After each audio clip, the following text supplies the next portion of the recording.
the Super Bowl, a global event. No, bigger than that.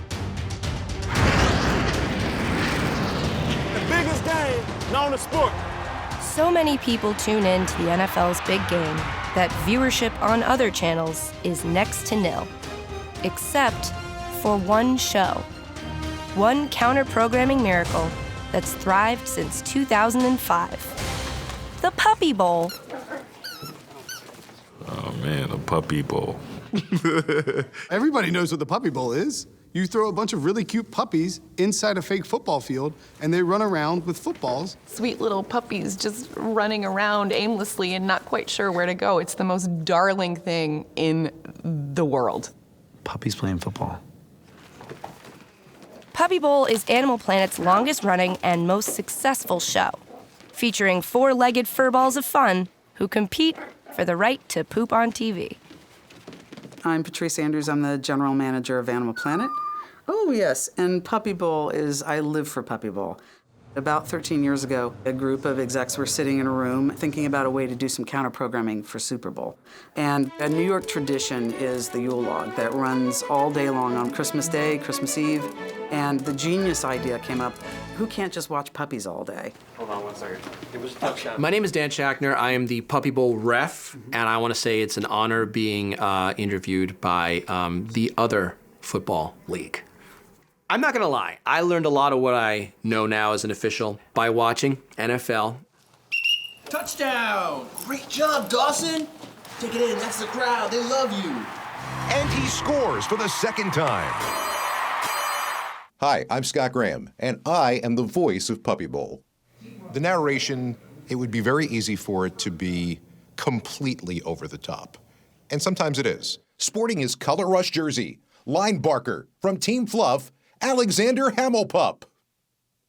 You have to kind of be able to wink while you're talking because there are so many of the puns that go along with it. Don't squeeze the Shar-Pei because she's also the strongest. But it's really the puppies rolling around with the toys that everybody's focusing on. Hey, whatever floats your boat. I've seen a lot of things that get a lot of viewers on YouTube and stuff. I don't get it. It's a lot like the Super Bowl, but with puppies. After an early morning checkup, the players meet the press, pose for the game day program, do some light calisthenics, sniff a few butts, stare down the opposition,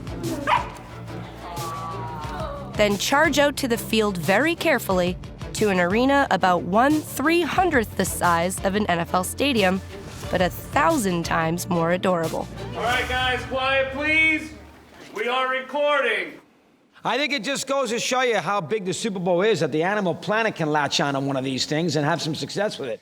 Can you honestly say that if you walk by a TV that has puppies rolling around and playing with a ball, that you're not going to stop and say, Oh, it's so cute. Puppies playing football. I don't know, who's the favorite this year? Excuse me, Layla, how do you like your chances today? You get knocked down early, how are you going to respond? Would you say you're a pretty frisky dog by nature or more fond of naps? There's no real casting secret to it. You want a dog that's got a lot of energy. You want a dog that actually knows where the end zone is. Timber breaks away and rushes into the red zone. And certainly being cute is always helpful. That's a cute shot. Oh my God. Oh, that's Slippers. Slippers is great. Oh my God. Oh my God, that's pretty. Is that some kind of Ewok creature? It's puppies. How do you not like puppies? Especially violent puppies. They don't do two-hand touch in the Puppy Bowl. You notice that Puppy Bowl, they hit and let them play. Oh my gosh. Oh my gosh. And just like in football, things can get pretty heated. Penalties are called, like unnecessary roughness. Going up to the other puppy and manhandling the toy away from him and the poor other puppy left behind looking sad, that's unnecessary roughness. Whoa, yeah. Unnecessary roughness. Ooh, smushy on Ted, that's great. Was it unnecessary cuteness, I believe was one of the penalties? All right, Alexander Hamilpup, we gotta set you back 5 yards. That was illegal taunting. You know, with every year, you can't just use the same old classic ones like, paws interference and roughing the passer. I mean, those are all easy. So you got to come up with something interesting. And so you're like, well, this dog just pooped, and all right, what can we say? Oh, I get it. Instead of third down, we'll call it turd down. Cute, something different. I mean, this year we had one of them steal my penalty flag and run it in for a touchdown. Oh my gosh, he took Dan's flag. And then we were like, is that allowed? Is that, and then you check the rule book, you know, totally allowed. All right, now that is a Puppy Bowl first, buddy. A touchdown with the ref's flag. Can you believe it? For these pups, the goal is not rings or fancy clothes, it's adoption. So even though there are two teams, everybody wins.